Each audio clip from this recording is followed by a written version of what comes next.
Good morning everyone. आज हम पढ़ेंगे क्लास 7 सप्लीमेंट्री रीडर बुक में मोरल एजुकेशन पार्ट फर्स्ट का चैप्टर 3 सेल्फ रेस्पेक्ट अर्थात स्वाभिमानी को पॉइंट टू पॉइंट एक्सप्लेन करेंगे। Now let's we start. स्वाभिमान। स्वाभिमान शब्द स्व प्लस अभिमान से मिलकर बना है। अभिमान को आमतौर पर अच्छे अर्थों में नहीं लिया जाता है, उसे अहंकार का समानार्थी माना जाता है। अतः अभिमान न करने की बात कही जाती है, किंतु स्वाभिमान उच्चतर मूल्यों का वाचक है। इसमें मैं ही सब कुछ हूं का भाव नहीं होता है। इसमें यदि एक ओर सम्मान की रक्षा का भाव है, तो दूसरी ओर अपनी वैभवशाली परंपरा को बनाए रखने के लिए यथेष्ट त्याग, बलिदान और पराक्रम प्रदर्शन का भाव है। स्वाभिमान चरित्र में निर्मलता, स्वभाव में सरलता और वाणी में सहजता की अपेक्षा रखता है। उद्दंडता और उच्च श्रृंखला स्वाभिमान का अवमूल्यन करते हैं। वस्तुतः स्वाभिमान अपनी माटी, देश और पूर्वजों द्वारा स्थापित रीति रिवाजों के गौरव के रक्षण में प्रदर्शित होता है। यह उनके यश को किसी भी स्थिति में धूमिल न होने देने की प्रतिज्ञा है। निम्न प्रेरक प्रसंगों में स्वाभिमान का भाव अच्छी तरह परिभाषित है, जो चरित्र निर्माण की दिशा में हमारा मार्गदर्शन करते हैं। यहाँ कुछ प्रेरक प्रसंग दिए गए हैं। पहला प्रेरक प्रसंग है लाल बहादुर शास्त्री के बारे में दिया गया है। इलाहाबाद के नजदीक नैनी जेल में बंद एक राजनीतिक कैदी को घर से संदेश मिला कि उसकी पुत्री गंभीर रूप से बीमार है। वह तुरंत घर पहुंचे, लेकिन कैदी मजबूर था। वह जेल से बाहर नहीं जा सकता था, क्योंकि ब्रिटिश सरकार के दमनकारी जेल नियमों के अनुसार राजनीतिक कैदी बिना पैरोल के नहीं छूट सकते थे। अतः अन्य साथी कैदियों ने उसे सलाह दी कि वह अपनी पुत्री की गंभीर बीमारी की लिखित सूचना जेल प्रशासन को देकर छुट्टी प्राप्त कर शीघ्र घर पहुंचे। लेकिन इस मामले में वह समझौता करने को कतई तैयार नहीं थे। वह स्वाभिमानी और राष्ट्रभक्त था। उसकी दृष्टि में राष्ट्र प्रेम ही सर्वोपरि था।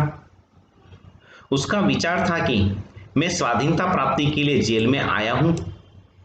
अगर माफीनामा लिखकर अपनी पुत्री से मिलने जाता हूं तो न केवल राष्ट्र के प्रति मेरी स्वाभिमान को ठेस लगेगी, बल्कि भारत माता की दृष्टि में भी मैं अपराध बोध से ग्रस्त रहूंगा। सहकैदियों द्वारा पिता पुत्री रिश्तों का वास्ता देने के साथ साथ कई अन्य तरीके से उसे घर जाने के लिए बाध्य किया गया, लेकिन उसने किसी की न सुनी। अंततः जेल प्रशासन ने संभवतः उस राजनीतिक कैदी की दृढ़ निश्चय और स्वाभिमान से के अडिग निर्णय से अभिप्रेरित होकर स्वतः ही उसे बिना किसी शर्त के जेल से छोड़ दिया, ताकि वो अपनी गंभीर रूप से बीमार पुत्री से मिल सके। यह स्वाभिमानी कोई और नहीं बल्कि लाल बहादुर शास्त्री जी थे। दूसरा प्रसंग स्टार्ट हो रहा है। दूसरे प्रसंग में स्वामी रामतीर्थ के बारे में दिया गया है। स्वामी रामतीर्थ भारतवर्ष का संदेश देने अमेरिका पहुंचे। वहां उन्हें विद्वानों एवं जनता ने सम्मानित किया। अमेरिका में उन्होंने भारतीय धर्म एवं संस्कृति पर व्याख्यान देते हुए 2.5 वर्ष व्यतीत किए। वहां उन्हें भेंट स्वरूप प्रचुर धनराशि मिली, किंतु वह सब स्वामी जी ने अन्य देशों के अकाल पीड़ितों के लिए समर्पित कर दी। अपने लिए कुछ भी स्वीकार नहीं किया। अमेरिका से लौटते समय उनके कुछ अमेरिकन भक्तों ने उनसे अमेरिका की पोशाक पहनने का आग्रह किया। स्वामी जी ने कोट पैंट न पहनकर उन्हें शरीर पर लटका लिया और अमेरिकी जूते पांव में डालकर खड़े हो गए। एक कीमती टोप जो उन्हें अमेरिका में मिला था उसे उन्होंने मस्तक पर धारण नहीं किया, बल्कि उस टोप के बदले सुंदर प्रकार का साफा ही माथे पर लपेट लिया। पूछा गया, आपने इतना सुंदर टोप तो नहीं पहना ही नहीं? बड़ी मस्ती में उन्होंने उत्तर दिया, राम के मस्तक पर तो सदैव महान भारतवर्ष ही रहेगा।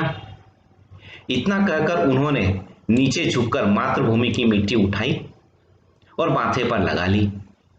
अलमस्त महाप्राण ही भारत भक्ति ऐसी ही थी।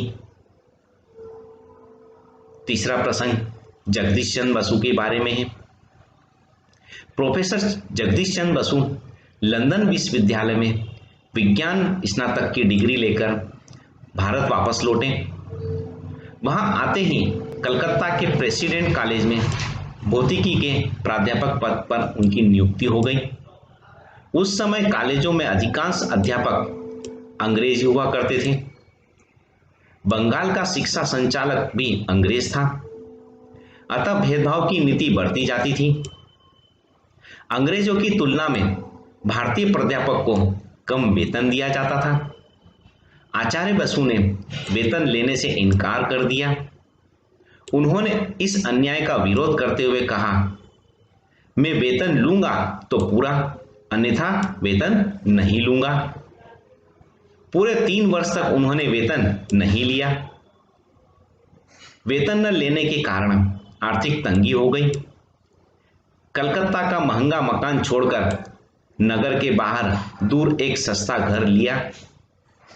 कलकत्ता आने जाने के लिए वे नाव से हुगली नदी पार करते और पति पत्नी स्वयं नाव लेकर उस पार जाते। उनकी पत्नी नाव वापस ले आती। सारे कष्टों के बीच भी उन्होंने धैर्य और स्वाभिमान नहीं छोड़ा। अंततः कॉलेज प्रशासन ने उन्हें पूरा वेतन दिया। यह तीनों प्रसंगों से आप अच्छे से समझ गए होंगे कि स्वाभिमान हमारे जीवन में अमूल्य है। यहाँ पर आपका एक चैप्टर भी कंप्लीट हुआ। Okay, thank you.